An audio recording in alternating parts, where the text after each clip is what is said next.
नमस्कार, स्वागत है आपका। मैं हूं आपके साथ सुमित गुप्ता। आप देख रहे हैं 30 मिनट में राजस्थान। बुलेटिन की शुरुआत करते हैं। सुपरफास्ट खबरों का सिलसिला शुरू करते हैं। कृषि कानूनों का विरोध कर रहे 40 किसान संगठन आज देश भर में चक्का जाम किया। किसानों ने राजस्थान हरियाणा के बीच शाहजहांपुर बॉर्डर पर जाम लगाया। पंजाब में अमृतसर और मोहाली में किसान गाड़ियों को रोकने के लिए सड़कों पर बैठ गए। किसानों के चक्का जाम के ऐलान के बाद दिल्ली की सीमाओं पर सुरक्षा कड़ी कर दी गई है। 26 जनवरी को दिल्ली में हुई हिंसा की वजह से प्रशासन ज्यादा अलर्ट है। दिल्ली एनसीआर में पुलिस, पैरामिलिट्री और रिजर्व फोर्स के 50,000 जवानों को तैनात किया गया है। किसान आंदोलन के समर्थन में जयपुर में जगह जगह चक्का जाम किया गया। किसानों ने चौमू के पास नेशनल हाईवे 52 को जाम कर दिया। वहीं सीकर रोड पर भी किसानों ने जाम लगा दिया।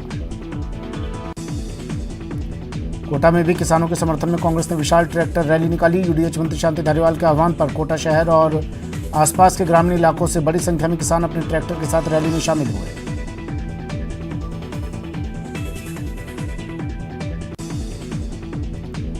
दौसा में भी किसानों ने चक्का जाम किया। कलेक्ट्रेट सर्किल पर कांग्रेस विधायक मुरारी लाल मीणा के नेतृत्व में किसान और कांग्रेस कार्यकर्ताओं ने चक्का जाम किया। कृषि कानून के खिलाफ उदयपुर में भी संयुक्त मोर्चा की ओर से चक्का जाम आंदोलन किया गया। लोगों ने श्री डूंगरगढ़, नाल, लूण, करणसर, बीकानेर, जयपुर बाईपास पर जाम कर नारेबाजी की। किसानों ने कोटा लालसोट स्टेट हाईवे और कोटा जयपुर नेशनल हाईवे को जाम कर दिया। किसानों ने केशवराय पाटन तिराहे पर भी धरना दिया।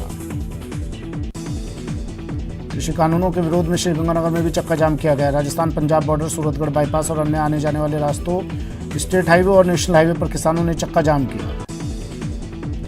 बीकानेर में किसानों ने नए कृषि कानून के खिलाफ चक्का जाम किया। इस दौरान किसानों ने लूण करणसर के हरियासर टोल प्लाजा पर वाहनों की आवाजाही पर रोक लगा दी। बीजेपी अध्यक्ष जेपी नड्डा ने ममता सरकार पर जमकर हमला बोला। पश्चिम बंगाल के मालदा में रैली के दौरान नड्डा ने कहा कि ममता बनर्जी ने बंगाल में प्रधानमंत्री किसान निधि को लागू नहीं होने दिया और अब कह रही हैं कि वो इसे लागू करेंगे। रैली को संबोधित करने के बाद जेपी नड्डा ने किसानों के साथ खाना खाया और फिर रोड शो किया। रोड शो में बीजेपी समर्थकों की भारी भीड़ रही। पीएम नरेंद्र मोदी गुजरात हाईकोर्ट के डायमंड जुबली समारोह से जुड़े। पीएम मोदी वीडियो कॉन्फ्रेंसिंग से जुड़े और इस मौके पर डाक टिकट भी जारी किया। जोधपुर हाईकोर्ट से सलमान खान को बड़ी राहत मिली है। हाईकोर्ट ने सलमान की वर्चुअल पेशी की याचिका को मंजूर कर लिया है। सलमान की 24 फरवरी को वर्चुअल पेशी होगी। बारा की भंवरगढ़ पुलिस ने अवैध शराब के साथ तस्कर को गिरफ्तार किया। पुलिस ने राजमार्ग 27 पर नाकेबंदी के दौरान शख्स को गिरफ्तार किया। उसकी कार से 8 पेटी देसी और अंग्रेजी शराब मिली है।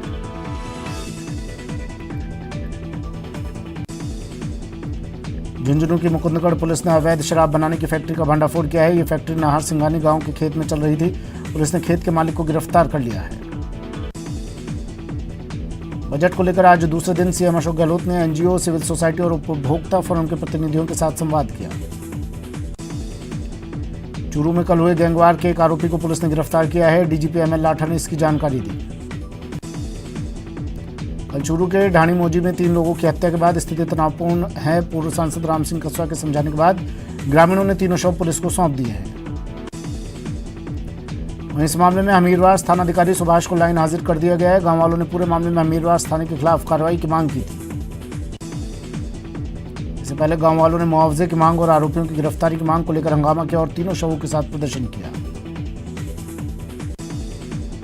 बता दें कि कल चूरू के ढाणी मोजी में अपराधियों ने गोलियों की बौछार कर दी थी, जिसमें स्टेशन प्रदीप जैतपुरा और 2 लोगों की मौत हो गई थी, जबकि भागते वक्त बाइक पलटने से एक अपराधी की भी मौत हो गई थी।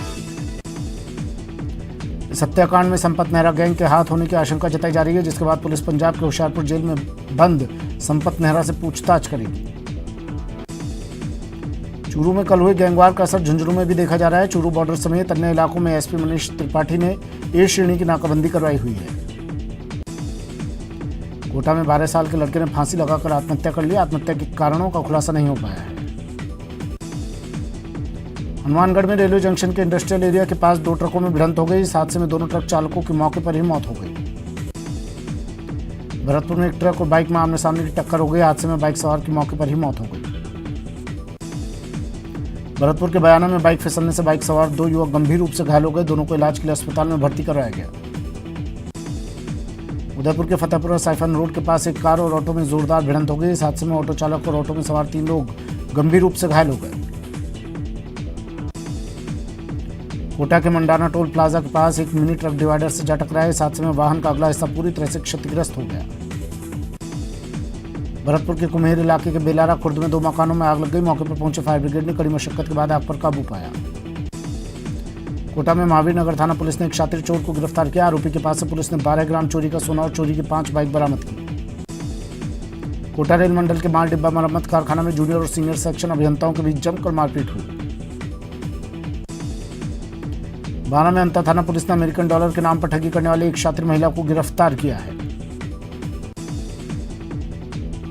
टोंक में सड़क किनारे एक नवजात फेंका हुआ मिला। पुलिस ने नवजात को नियारा सीएचसी में भर्ती करवाया है। झालावाड़ के चौमहला कस्बे में होमगार्ड जवान की ट्रेन की चपेट में आने से मौत हो गई। जानकारी के मुताबिक मृतक home guard Kishore Singh night patrolling कर रहा था। भरतपुर के डीग में एक युवक ट्रेन की चपेट में आ गया जिससे उसकी मौत हो गई। भरतपुर में सेवर थाना पुलिस ने चोरी की बाइक सहित 3 आरोपियों को गिरफ्तार किया है। साथ ही एक अवैध रिवॉल्वर और 3 कारतूस बरामद किए। जयपुर के टोंक रोड में जैन मंदिर लूट के आरोपियों की गिरफ्तारी के लिए एक स्पेशल टीम का गठन किया गया है।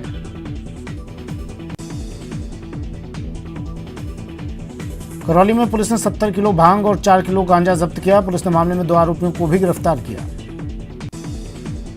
जैसलमेर के खबर नहरी इलाके में नहर के पास आग लगी है। आग से वन संपदा को काफी नुकसान पहुंचा है। अलवर में वैक्सीनेशन में बड़ी धांधली हुई है। यहां हेल्थ वर्कर बताकर 2 लोगों को वैक्सीन लगाई गई।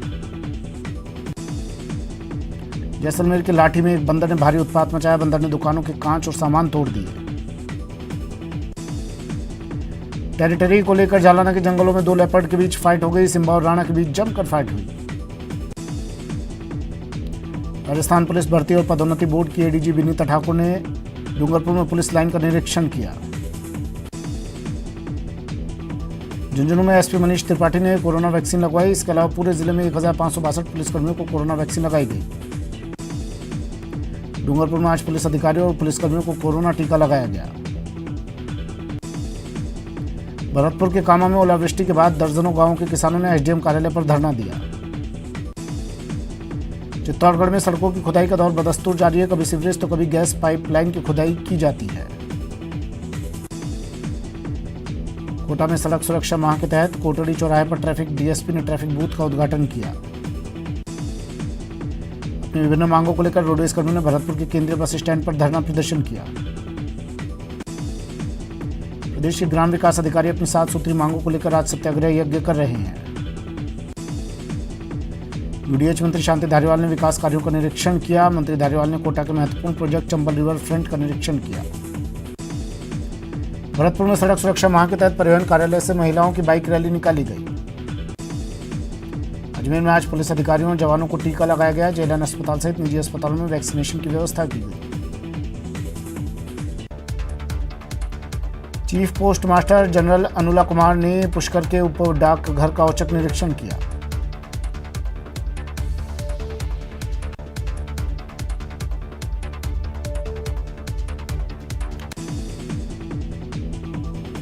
पहाड़ी इलाकों में हो रही बर्फबारी का असर प्रदेश के एकमात्र हिल स्टेशन माउंट आबू में साफ तौर पर दिख रहा है। माउंट आबू में पिछले 5 दिनों से सर्दी से राहत थी, लेकिन अब पारा गिरकर 2 डिग्री तक पहुंच गया है।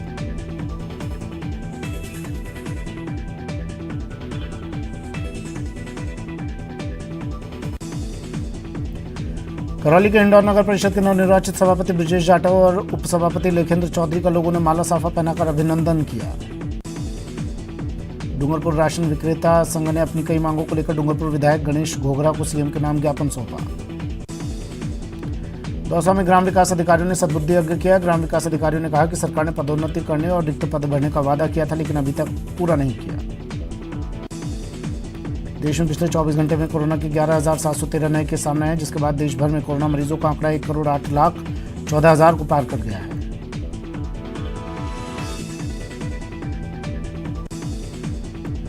पिछले 24 घंटे में कोरोना से 95 लोगों की मौत हो गई। इस तरह कोरोना से मौत का आंकड़ा 1,54,918 पर पहुंच गया है।